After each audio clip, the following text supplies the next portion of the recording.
So today we are going to discuss about hospitality and the role played by food and beverage sector in the hospitality.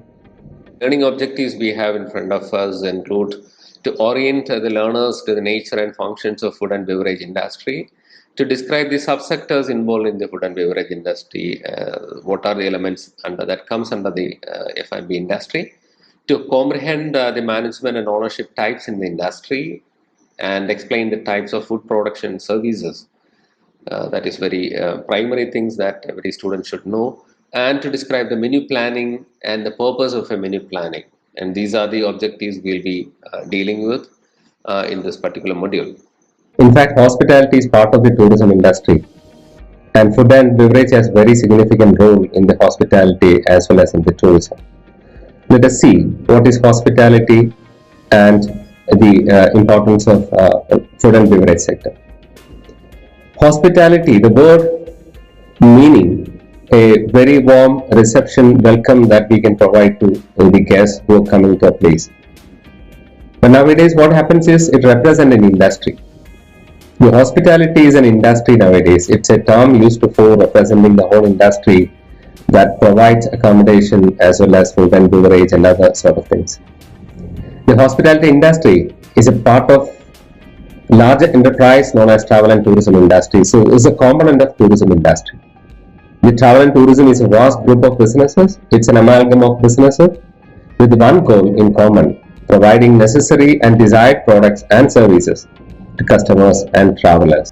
Accommodation facilities constitute a vital and fundamental part of tourism supply. Accommodation represents the kind of facilities and services that we provide for facilitating the sleep and other required resting purposes of activities of tourists, those who reach a particular sector.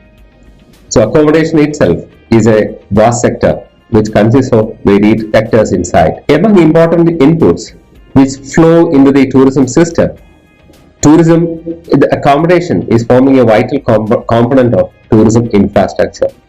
So when we think about tourism, there is a particular category of constructions, we call it as superstructure.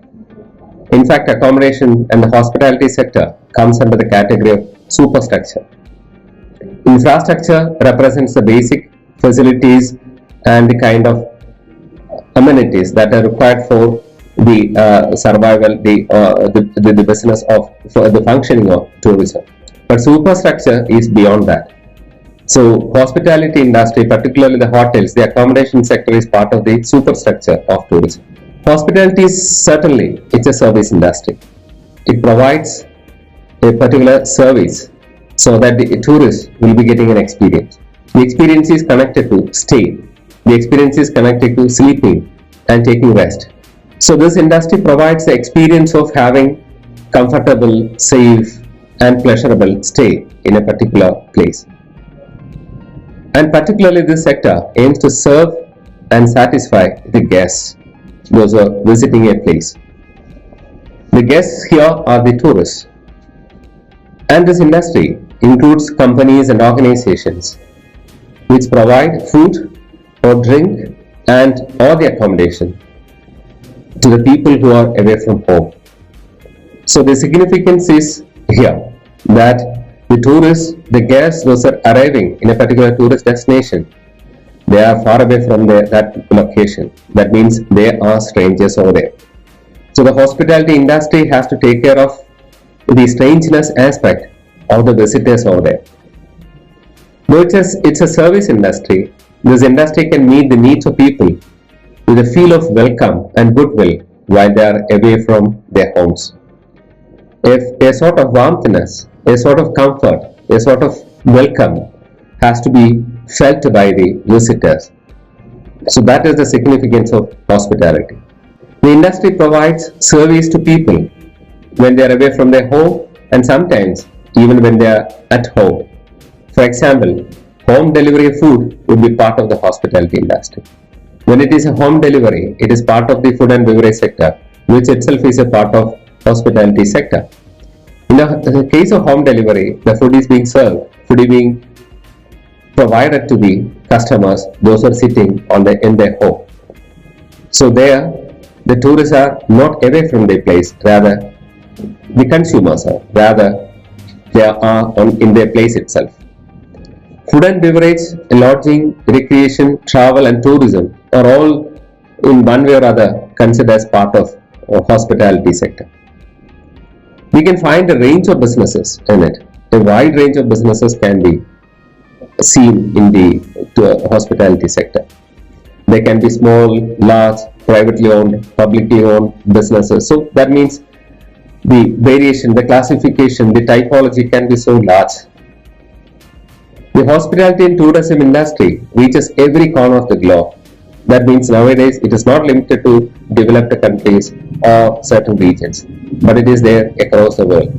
Every country wants to have tourism industry. They want to have the hospitality industry in order to provide the jobs, to provide the entertainment options, food and beverage options, transportation services, and a place to sleep and stay, have a comfortable and safe stay over there.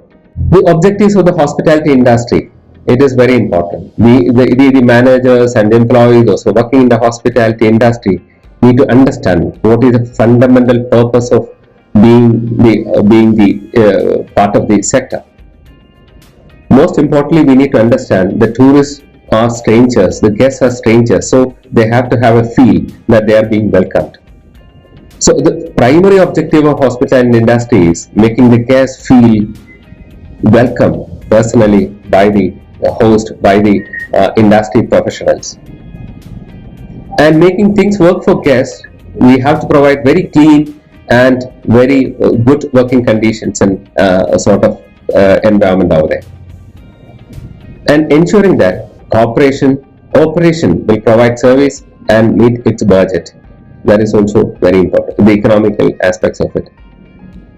The operations should generate revenue also. It should generate profit also. But it should be in a particular kind of situation that tourists may not be spending extra money for this. So they should also feel that things are being taking place in their budget, limited to their budget.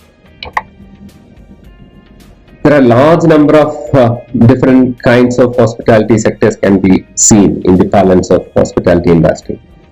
Hotels are there, motels are there. Motel represent lot of hotels. Hotels are the common accommodation units. That is a common terminology. Resorts are there. These are built on very beautiful locations with having a particular theme. Vacation ownership accommodation units are there. Hostels are there, caravans are there, camping facilities are there. Cruise ships are also part of the hospitality industry. Even sometimes rail services are also part of hospitality industry.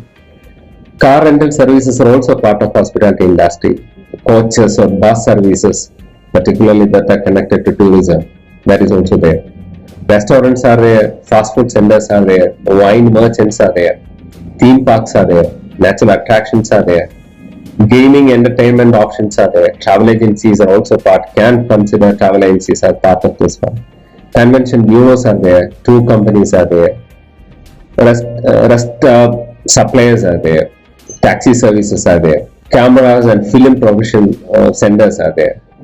Shopping malls are there. Service stations are there. Sporting events are there. Banking services are there. And then entertainment venues are there, arts venues are there, historical site, museum, luggage handling areas, centers, real estate centers, construction centers, all can be considered either directly or indirectly part of the hospitality industry. So we need to understand the F&B. F&B represents food and beverage. Food and beverage is certainly part of the hospitality. It's a major element in the hospitality system, hospitality sector. It is very important. The experience the guests getting from the food and beverage during their stay in a particular location, during their spending of time in a tourist destination, that has a lot of significance in the tourist experience. Sometimes there is a kind of tourism called culinary tourism, gastronomic tourism, food tourism. These are all same. That means people prefer to have different and ethnic, sometimes authentic food from certain locations. People may travel for the purpose of having these kind of varied food items. So that kind of tourism we call it as culinary tourism, where the primary interest is in tasting the different culinary options that are available in a particular destination. For instance, people can have culinary tourism in Thailand. France is an example where they have exquisite, very fine gastronomy varieties available. So people may prefer to have that kind of taste as well. The guests would get enhanced experience by having the quality of food and beverage services. So experience is very important for a tourist. When a tourist is having good experience, naturally, he will be very happy and he will recommend these options to others also, to his friends, relatives and other people. If the experience is poor one, then definitely he will tell many people that he had a bitter experience, a bad experience as part of the visit. The food service sector consists of businesses that prepare food for customers. So it's a major sector and it has many significance in the hospitality and tourism sector. Now let us understand the typology of hotels. There are different types of hotel you might have heard about. Different terms are there. Some categories are based on the location. So it is one type of categorization, location based classification. So some hotels we call it as city center hotels. Some hotels we call it as suburban hotels. Airport hotels are there, highway hotels are there, motels are there. So these kind of classification is purely based on location. If where the particular hotel is located. So location based classification is a major classification in the hospitality industry. Function based hotels are there, like commercial hotels, conventions hotel. If it is a convention hotel, naturally the prime purpose is to provide facilities and services for organizing conventions, events and meetings, different kinds of events, and they will be having accommodation units as well. Commercial hotels means all the kind of hotels that are undertaken as part of commercial activity of certain kind of businesses. Some classification is based on market segment. For example, resort. Resort is a market segment depending upon the leisure tourist. Business tourists rarely visit a resort. Rather, the leisure tourists will be preferring a resort. Resorts are usually located on a very remote areas or at times on very naturally beautiful locations. Health spas are there. Health spa is purpose that are organized for the purpose of for the tourists to engage in the spa related activities. It's part of wellness tourism also. Vacation ownership or timeshare concept is also there. That is there for a long time.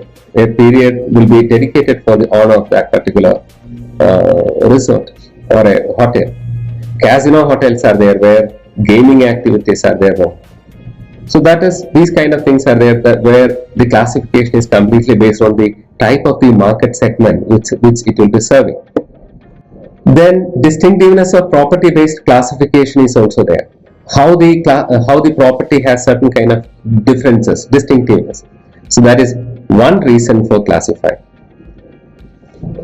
Distinctiveness of primary property based classification is also a common one. For example, all suite hotels are there, boutique hotels are there, extended stay hotels are there, historic conventions or bed and breakfast inns are there. Bed and breakfast B&B is a very common one in European regions, and we have homestays also in our country. Then Airbnb is a very common one. Another important categorization is based on grading, rating. That is actually very important one. We heard about star hotels. So that is a rating or a grading based one. 1-star hotels are there, 2-star hotels are there, 3-star, 4-star, 5-star, and 1 diamond to 5 diamond hotels are also there. So this is completely based on the grading of the hotels, depending on the facilities and services inside. And ownership is another another basis for the classification of hotels. There are private hotels, independent hotel owned by person, partnership or private companies are there. Then local group hotels are there, where several hotels owned by a local company. That is there in the different states where in one particular local there will be more than one hotels are there that under the single ownership. International groups are there. Hotel which is part of an international chain of hotels. Chain of hotels is very important, that a number of diverse hotels owned by one agency and are located in different countries or regions. So they are usually corporations or corporate companies or multinational companies, in fact. If it is independent hotel, owner operated, independent hotel represents the owner will be directly operating, managing the hotel. These are in fact single unit businesses. These not connected with any other businesses. So these are also very common, especially in the tourist destinations. They will be having only one unit. Family owned and operate hotels are there. Bed and breakfasts are there. Homestays are there. These are different kinds of family owned or independent hotels, owner operated hotels. Usually it will be having one owner, so it is a kind of proprietorship or partnership or corporation. What is the advantage of independent hotels? Lot of autonomy. The owner can make the policies, procedures, they can undertake the marketing, and financial obligations can be met by the owner itself. And marketing can be tailored to specific groups of consumers. Populations and locations are nearby, so depending upon the situations, they can attract more tourists and all.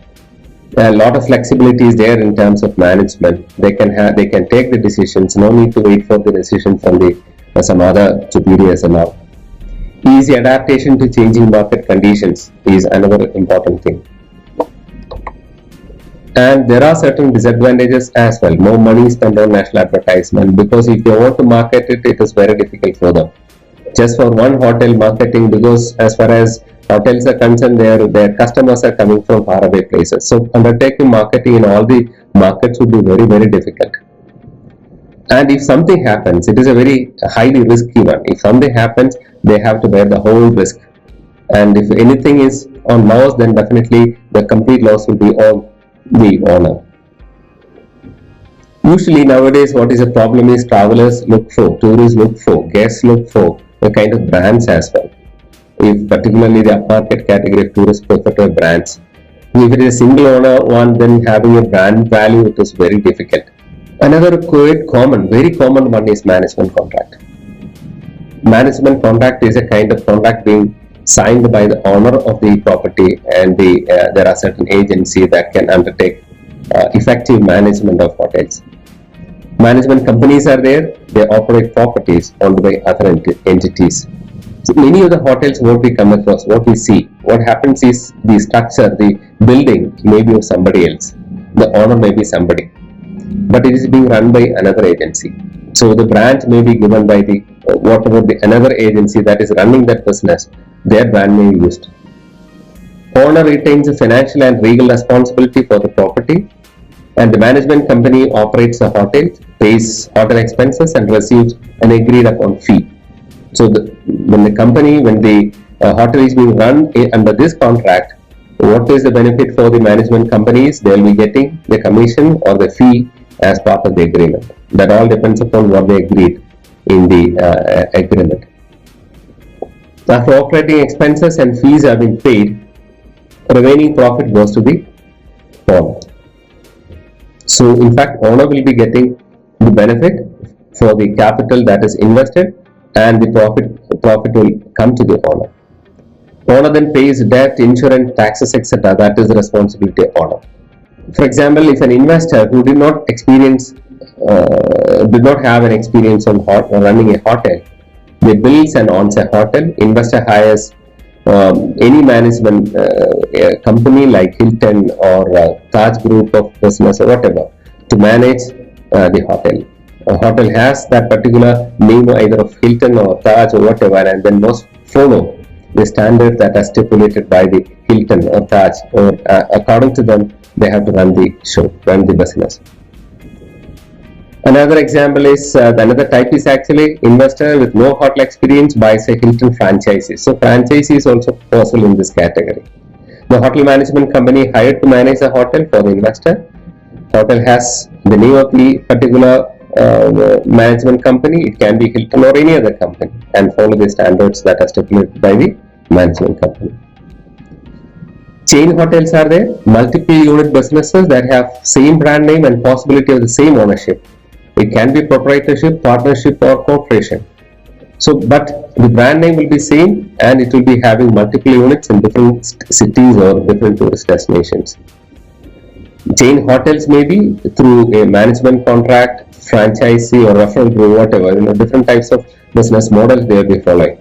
The advantage of chain hotel is actually a good brand name is there, strong brand identity is there. When you have a strong brand identity, what is the benefit is consumers easily identify your property. They may not have hesitations to purchase your product. The owner develops brand identity through advertisement, public relations, and promotion. So naturally, the owner of the company, they create these kind of marketing communication in order to attract, in order to persuade the consumers. Client loyalty is also very significant in this. Frequent guest programs are possible so that customer retention is very easy.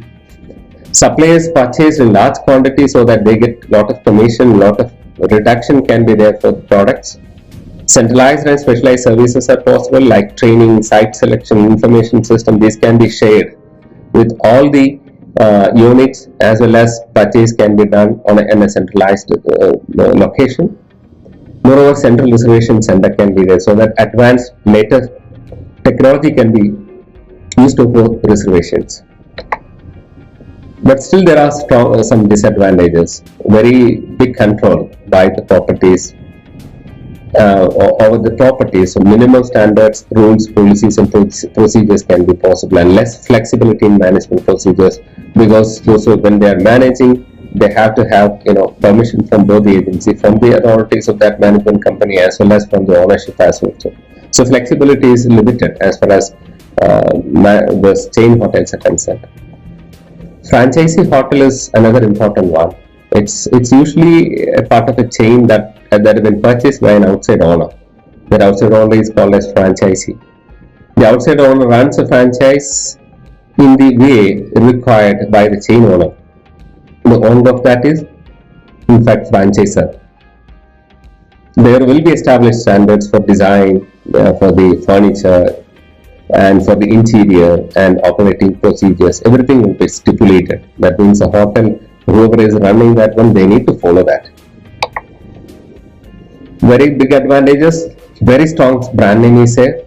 Travelers prefer to stay with brands they recognize. In fact, it is easy to attract consumers when the brand name is there. Consistent established products and level of service is there, so it is very easy. National and international central reservation system is possible. Advertising and other marketing, communication, promotional activities can be done on a larger area, on a vast area. Management training programs can be possible. Advanced technology can be utilized because they can share the facilities and services connected to technology, particularly connected to information technology. Central purchasing is there. When they purchase in large quantity, they get lot of discount, a lot of reduction price. So that is also an advantage for them. And lot of consulting is possible for the architectural construction and interior design, so that the attractiveness, the beauty of that particular building would be much better. Still, there are some disadvantages. Strong control over individual properties, minimum standards, rules, policies and procedures, less flexibility in management procedures, and must pay a fee to the franchisor. Another category is referral groups are there. Independent hotels which are branded together for a common purpose. In fact, for example, OYO is a kind of referral group. Hotels are not replicas but offer consistency in level of service. Hotels within the group refers guests to other affiliated properties. So that these kind of groups, like alliances in the airlines, they make groups themselves and they support each other. Whoever are the members in that particular group, they will support each other for getting reservation and booking and other sort of activities. They offer central purchasing services, particularly the interior furnishings, bath amenities, linen, towels and restaurant items, so that they get lot of advantage. There are some disadvantages as well. Members must maintain a certain operating standard. That means every member in that particular referral group have to follow the standards stipulated. Limited control over members on agreed upon items. It is not possible to control each and everyone. A member can leave whenever it becomes dissatisfied. It is easy for them to leave it. The group can ask a member to leave if the member doesn't meet the requirements to pay dues. Hospitality industry is also having environmental consequences. It is contributing to the environmental impacts of tourism. Let us see, let us have an introduction about the environmental issues. It has become very important to respond to global concerns associated with environmental issues. So any industry, not only hospitality, not only tourism, but every industry has to respond to the things that are coming up from the international business environment. So environmental considerations are very strong. Companies have to follow that. Some hotels have embraced the principles of sustainable development to mirror customer concerns with the energy consumed by their stay. For example, hotels, they started to have different kinds of procedures and processes and practices in order to consider take care of the environment, recycling, reusing linen and towels, and these are some of the small examples. Energy management systems are there, utilizing the waste for making biogas. That same biogas can be used for lighting the street lights and for cooking purposes and all. And also no need to cut any trees and other things, but rather protecting the trees and other plants in the most possible manner. Much more major measures have been undertaken by small hotels, which have run environmental audits to assess the environmental cost of their activities in connection with energy consumption, transportation, waste, purchasing, health, local environment. These are taken care by them. Let us see what are the functions and departments in a hotel. A hotel, it's not like what we see in the case of a small hotel. A big hotel, because there are hotels of having 500 rooms and 1000 rooms, naturally that many number of people will be working, and coordination is very, very important. So they will be having a very effective departmental system.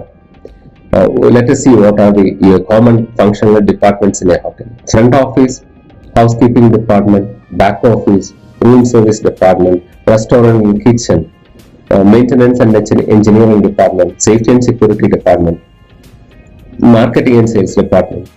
So these kind of different departments are there in a particular hotel. Front office is like a nerve center for a hotel. There all the bookings, reservation, check-in, cash collection, payment by the customer, dealing with the travel agencies and tour operators and sort of things. They have to provide the first impression, and they have to support the tourists, those who are coming, because the guests or the tourists are actually the strangers over there. So we need to have a very welcome, what we call it as attitude to the tourists. Housekeeping is the next one. Housekeeping department is looking after all the rooms and other things and the property, and they serve the stay. They ensure the comfortable stay of the people inside the rooms. Back office is another important area. Lot of administrative activities will be taken place. For example, personnel management or human resource management. These are usually undertaken at the back office. Accounting activities is also undertaken in the back office. Financial aspects, financial management will also be taking place in the back office. Room service department is there. Room service usually provide food services to the guests, those who are in the rooms, when they are in the rooms. So that they undertake the services on the basis of request. The guests, those who are in the rooms, they make telephone calls or any other kind of communication in order to get the food they prefer to have. Restaurant and kitchen is very important for a hotel. The hotel has to provide good quality food. The customer experience has very important significance for the food also. So restaurant and kitchen is another important part. Maintenance and engineering department is also an important department. The property has to be maintained effectively, efficiently. So anytime they will require people to look after the building. And also engineering department, they will be having engineers. Safety and security is another important. Nowadays, after the terrorism became a major issue, safety and security is a major concern. lot many kind of screening and other activities are nowadays being undertaken in the hotel sector. More importantly, marketing and sales. That is also very important because that can bring the customers for the company. They undertake plenty of marketing activities, including promotional activities and making decisions regarding marketing mix and others. So that is a very important one. Sales will bring revenue for the company, and in the marketing department will be taking care of all the marketing activities that are important for the hotels. So let us conclude the module. We studied about the F&B industry, what are the elements of the industry and why the food service is getting more and more significance in the new lifestyle, and what are the objectives and expectations as far as the people or the customers of the F&B sector is concerned, or different types of sectors come under the category of food and beverage. That includes the travel market, travel lodging market, contract feeding market, and military food services. And the details of each sector we discussed in this one, and the classification of food and beverage sector in general also we discussed, and the ownership, different types of ownerships we discussed in this one, which includes self-operated, franchisee, agreement, management, contracting, and outsourcing. And then we studied different types of food services like waiter service, counter or bar service, self-service, buffet service, Russian service, French service, a la carte service, and table d'hôte. And also we discussed various aspects connected with the menu planning, its objectives, and various aspects of it we studied in this one. Hope it was very meaningful for you. Let us conclude this way.